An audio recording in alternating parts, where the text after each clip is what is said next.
I was in the mall with my daughter when 3 teenagers in black hoodies started following us. I'm a retired cop who used to bust gangs for a living, so I knew a threat when I saw one. I glanced back and saw the guy in front had a gun print showing through his hoodie. My daughter was smiling at her phone while texting, completely oblivious to what was going on. My hand moved to my hip to feel for my own gun. My heart dropped. It wasn't there. We were defenseless. I needed to get my daughter Aaliyah to leave without telling her about the guy with the gun. Let's get back to the car. We can come back another day. She looked at me confused. No way, Dad. We just got here. Let me check this store real quick. I glanced behind us, and the teenagers were getting closer. I grabbed her arm. We're leaving. Now. She rolled her eyes. Fine, but I need to pee first. She ran into the bathroom,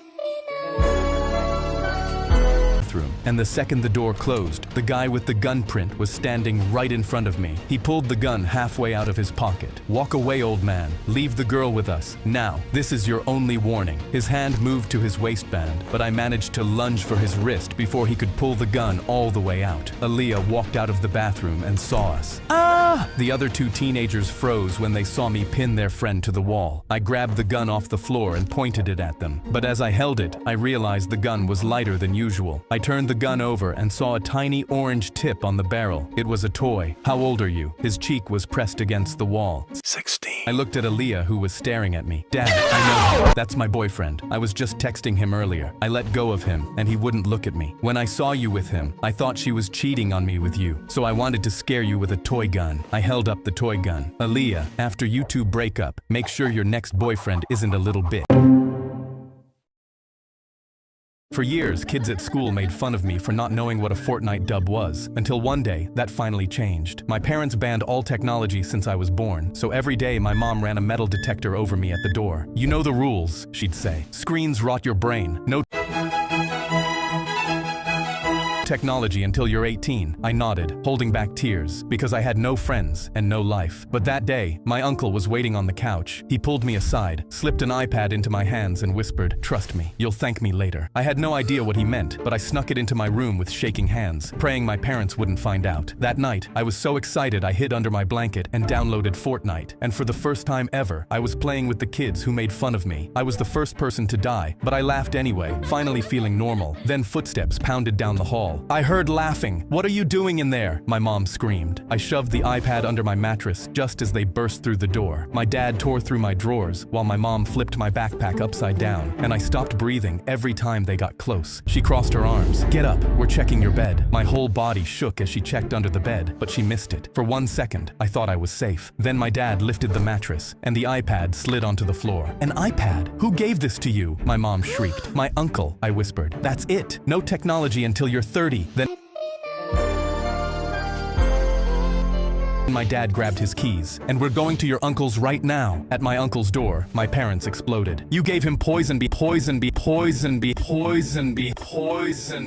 our backs and ruined everything," my mom screamed, shoving the iPad at his chest. "Now he's banned until he's 30. I stood behind them, head down, tears dripping off my chin, too defeated to speak. But my uncle didn't take the iPad. He pointed at me. "Your son has no friends. He's bullied every day because of your stupid rule." I looked up, wiping my tears. I gave him that iPad because I was him once, and I swore I'd never let it happen to another kid. He's staying here every weekend so he can be a kid, starting today. My parents opened their mouths, but nothing came out, knowing my uncle was right. He grabbed me and shut the door on them. "Told you you'd thank me later." I smiled and bolted to his PS5. "Now teach me how to win dubs on Fortnite."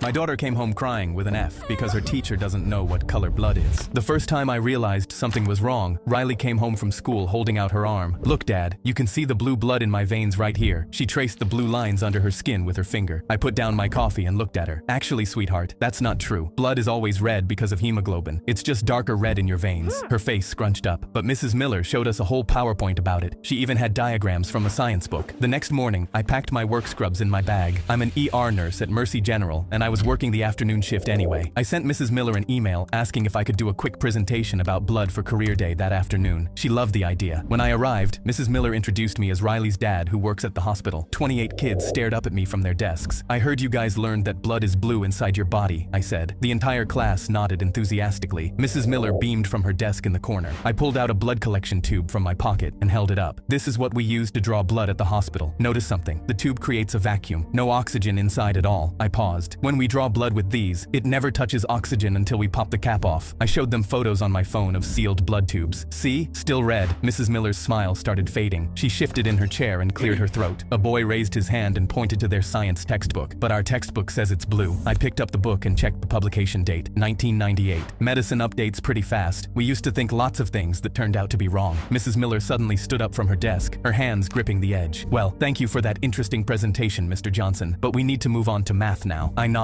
and started packing when a girl in the back raised her hand. So our textbook is wrong? The class erupted in whispers. Mrs. Miller's jaw clenched and her voice got tight. The curriculum says, actually, I interrupted, pulling up the state science standards on my phone. I walked over and turned my phone toward her. The current curriculum specifically mentions this myth as something to correct. She stared at the screen and her eyes narrowed. Her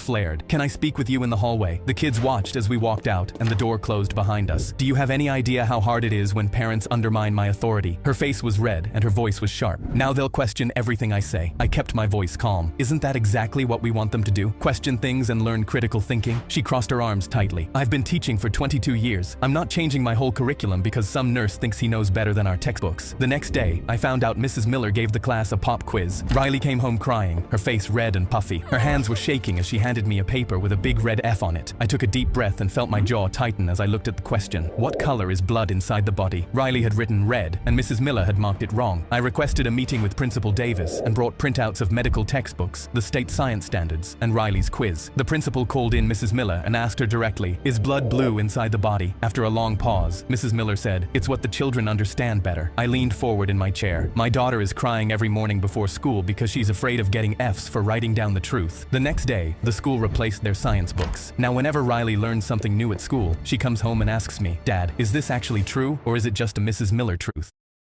I told my mom, can I please have no mayo on my sandwich? But when she slid the plate across the table, the bread had mayo smeared all over it. I pushed it back, but she instantly got in my face. Stop being so spoiled and entitled. Eat what you're given. Later that night, Dad ordered pizza, but it had anchovies even when I asked for none. And when I picked every anchovy off, my parents glared at me with their fists shaking in anger. The next morning, Mom made eggs with olives knowing I hated olives. And when I refused to eat them, Dad slammed his fork on the table. That's it. You're gonna learn to like what you're given one way or another. Dad marched me up to my room, and Mom came in holding a jar of mayo, a tin of anchovies, and a jar of olives. I laughed. You really think I'll be eating that? But then Dad wrapped a padlock around my door handle. You need 3 keys to unlock this padlock. There's 1 key at the bottom of each jar. You're not leaving your room until you eat everything in front of you and get those keys. He placed a chain on the latch and slammed the door, locking it from the outside. I stared at the spoon and 3 of the worst things I'd ever smelled, and my hands shook as I couldn't understand why my parents couldn't just accept I didn't like certain foods. 2 hours in, I was banging on the door, screaming to be let out, but Dad just yelled, not until you eat everything. I gulped and sat down, but as soon as I ate a spoonful of mayo, my stomach turned. I gagged into my sleeve, knowing I'd never get out, but then I noticed my old gym bag under the bed and got a crazy idea. I grinned and dumped the pound of mayo into my bag. Just wait till they see this. Then I did the same with the anchovies and the olives. The smell made me nearly sick as anchovy oil trickled through my bag, but I fished the 3 keys out from the bottom of each jar and unlocked my door. I was free, but I wasn't done. I left the anchovy mayo bag sitting on my parents' bed and calmly walked downstairs. My mom instantly grinned. See? That wasn't so bad. No more picky eating. But I grinned back at her. I didn't eat it. I threw it all out. Dad stood up so fast his chair scraped. You what? Where did it go? I laughed. I put it in a bag, but don't worry. Since you two love mayo and anchovies and olives so much, I left the whole bag in your room so you could eat it. Their faces went purple and they bolted up the stairs. Mom never gave me mayo again.